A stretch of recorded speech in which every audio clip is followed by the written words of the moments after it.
শুনছি না। তো আপনাদের কথাও শোনা উচিত। এটা আগে ভাবা হয়নি, কারণ আমাদের দেশে বা রাজ্যে মোটামুটি প্রশ্নের চল উঠে গেছে। ওয়ান ওয়ে হয় মোবাইলে, সেখানে দাঁড়িয়ে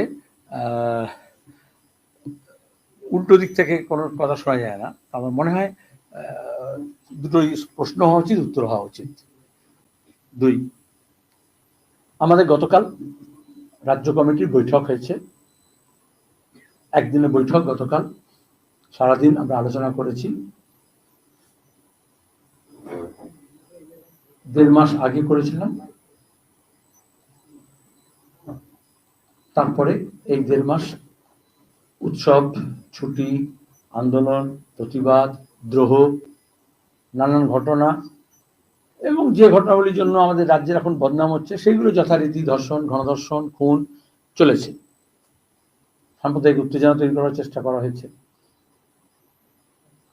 তার মধ্যে দাঁড়িয়ে সিপিআইএম তার সিদ্ধান্ত অনুযায়ী একদিকে যেমন আমাদের সম্মেলনের পর্যায়ে চলছে, একেবারে নিম্ন স্তরে শাখা ভিত্তিক সম্মেলন প্রায় শেষ হবে।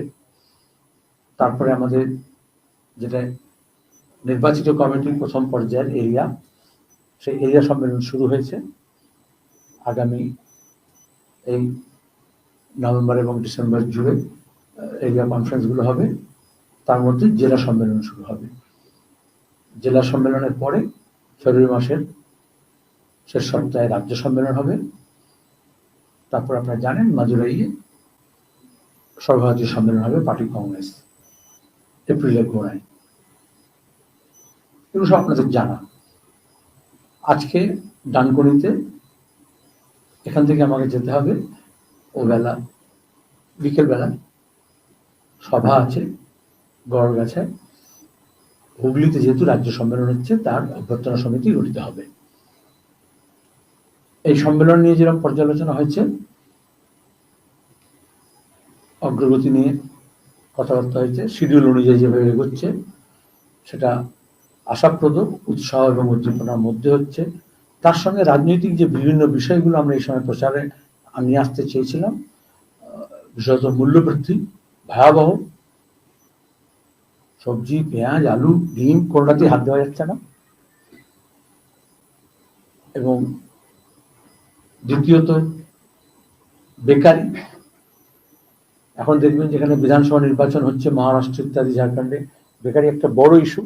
সবাই নানা রকমের প্রতিশ্রুতি দিচ্ছেন, কিন্তু দেশের সরকার এই কথা বলেই এসেছিল।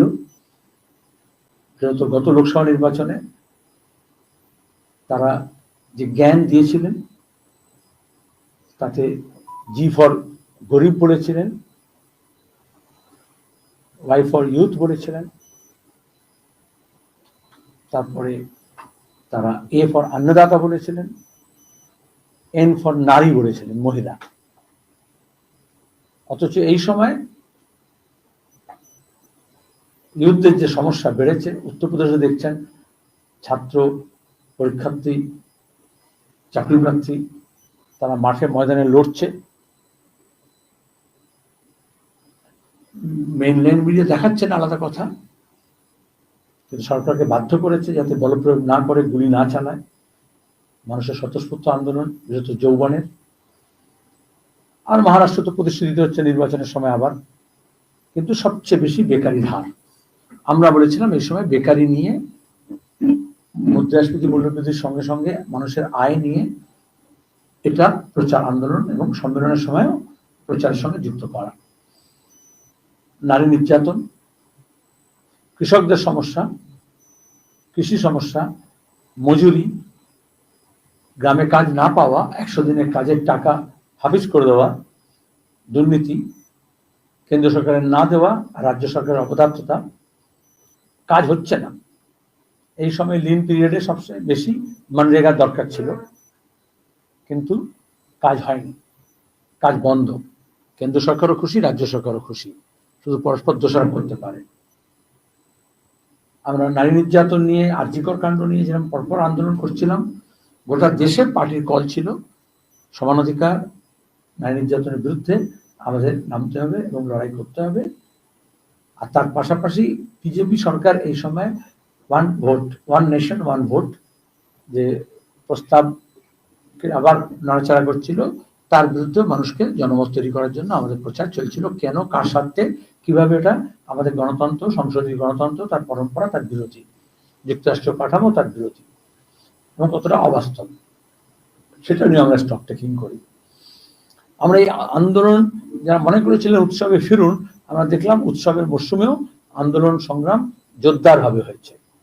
কলকাতার বুকেও রাজপথে আসে পড়েছে, আবার সেটা জুনিয়র ডাক্তারদের হোক, সিনিয়র ডক্টরদের হোক, সরকারি হোক, বেসরকারি চিকিৎসক হোক, মহিলা হোক, যুব হোক, শ্রমিক, কৃষক, কর্মচারী, শিক্ষক, সাধারণ মানুষ, নাগরিক সমাজ, তারা প্রতিবাদে সোচ্চার হয়েছেন এবং মফস্বলে শহরে হচ্ছে, তার সঙ্গে সাংস্কৃতিক কর্মীরা নেমেছেন, ঢের সংস্কৃতি করেছেন।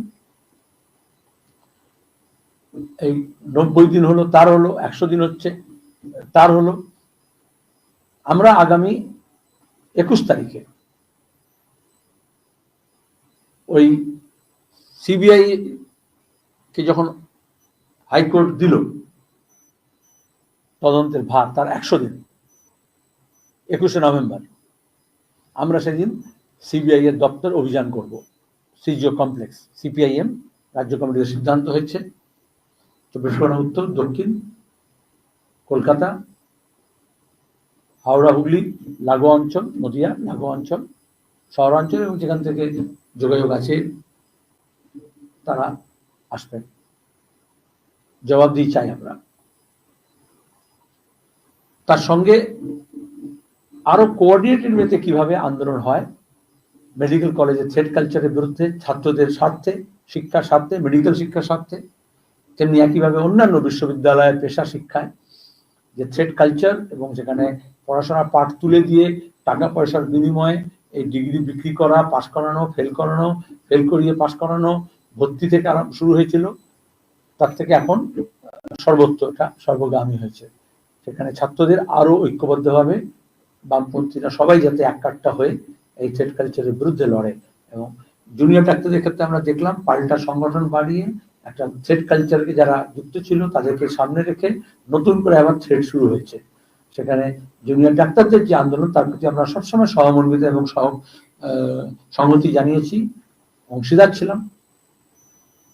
এখন দাঁড়িয়ে আমাদের মনে হয় যে তাদের উপরে আবার শায়েস্তা করার জন্য যে কলকাঠি নাড়া হচ্ছে প্রশাসন, শাসক এবং প্রশাসকের তরফ থেকে, আমরা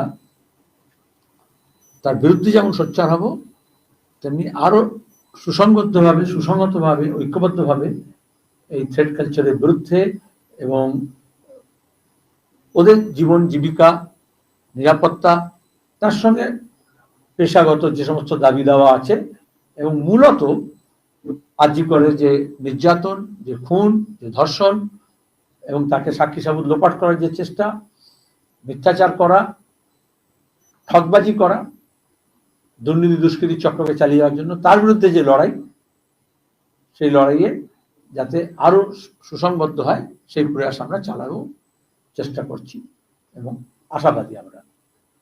তার সঙ্গে দাঁড়িয়ে শুধু মেডিকেল কলেজ, জুনিয়র ডক্টর, ছাত্র, অধ্যাপক, ডাক্তার নয়, সর্বগামী যাতে হয় সেজন্য ওরা যেরকম আলাপ আলোচনা করছেন এবং যেভাবে এসব তিলোত্তমা, অভয়া মঞ্চ ইত্যাদি গড়ে উঠেছে, যারা প্রতিবাদী মানুষের কণ্ঠস্বরকে একদিকে সোচ্চার করার জন্য আর অন্যদিকে প্রতিবাদী কণ্ঠস্বরকে দাবানোর জন্য, আটকানোর জন্য, থামানোর জন্য সরকারি প্রয়াস চলছে, গুন্ডামি মস্তানিও চলছে, ভয় দেখানো হচ্ছে, মিথ্যা মামলা হচ্ছে, গণতান্ত্রিক অধিকারকে খর্ব করার চেষ্টা করা হচ্ছে, প্রচারে বাধা তৈরি করার চেষ্টা করা হচ্ছে এবং মিথ্যাচার করা হচ্ছে তাদেরকে বদনাম করার জন্য। আমরা আরো সেটা গোটা রাজ্যব্যাপী যাতে সুসংহত হয় এবং শহর থেকে গ্রাম, গ্রাম বন্দর, মাঠ, আলপথ, রাজপথ সর্বগামী হয়, সেই চেষ্টা আমরা করব নভেম্বর ডিসেম্বর মাস জুড়ে। এবং ডিসেম্বর মাসে আশা করি আপনারা তার প্রতিফলন দেখতে পাবেন, আরো জোরদার আন্দোলন কিভাবে সংগঠিত হয়। তার সঙ্গে স্থানীয় যে সমস্ত বিষয় আপনি জানেন, এই সময়ের মধ্যে 30-এর বেশি এই ধরনের ঘৃণ্য ঘটনা ঘটেছে, যা আগে ঘটতো না, প্রায় মহামারী আকার ধারণ করেছে, সেগুলো কেউ জুড়ে নেওয়া। সেই জয়নগর থেকে জয়গাঁও হতে পারে, সেটা পশ্চিমাঞ্চলে হতে পারে, আদিবাসী মেয়ে হতে পারে, কর্মরতা হতে পারেন, গৃহবধূ হতে পারেন, নাবালিকা হতে পারে, শিশু হতে পারে। এই যে নিরাপত্তার প্রশ্ন অনেক বড় করে দেখা দিয়েছে, সেটা হচ্ছে সব আন্দোলনকে একসাথে আমরা জুড়বার চেষ্টা করি এবং ন্যায় এবং বিচারের দাবিকে আরো সোচ্চার করতে চেষ্টা করি। সেই ব্যাপারে আমরা সিপিআইএম তার যা ভূমিকা যতটা করণীয়, বিভিন্ন সংগঠন, গণসংগঠন, নাগরিক সমাজ তাদের সঙ্গে আমাদের আরো বেশি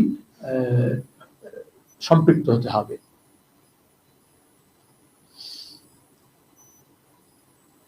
আপনাদের কোনো প্রশ্ন থাকলে?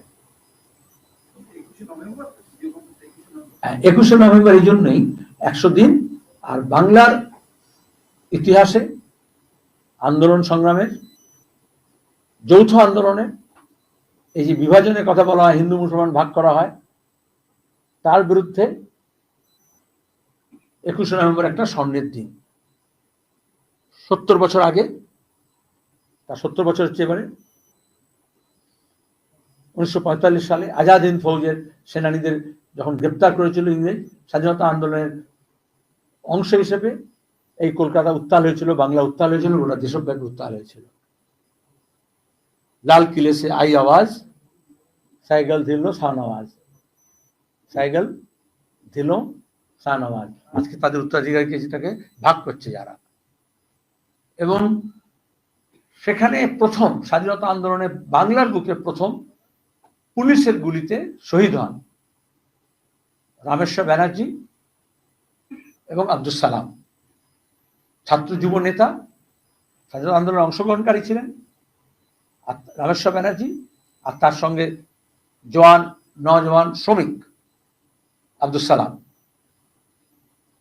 তার প্রতিবাদে আবার আন্দোলন আরো ছড়িয়ে পড়ে, আপনারা জানেন সেটা দেশব্যাপী হয়। তাহলে রামেশ্বর ব্যানার্জি এবং আব্দুল সালাম 21শে নভেম্বর বাংলার বুকে ঠিক স্বাধীনতার প্রাককালে প্রথম শহীদ যারা পুলিশের গুলিতে, তার আগে ফাঁসি দিয়ে গেছেন অনেকেই, অন্যান্যভাবে হয়েছেন। আমরা জানি যতীন দাস তোমার কি এই জেলের মধ্যে অত্যাচারের বিরুদ্ধে এবং অধিকারের দাবিতে অনশন করে তিনি তার দেহত্যাগ করেন, শহীদ হন। কিন্তু পুলিশের গুলিতে প্রথম শহীদ।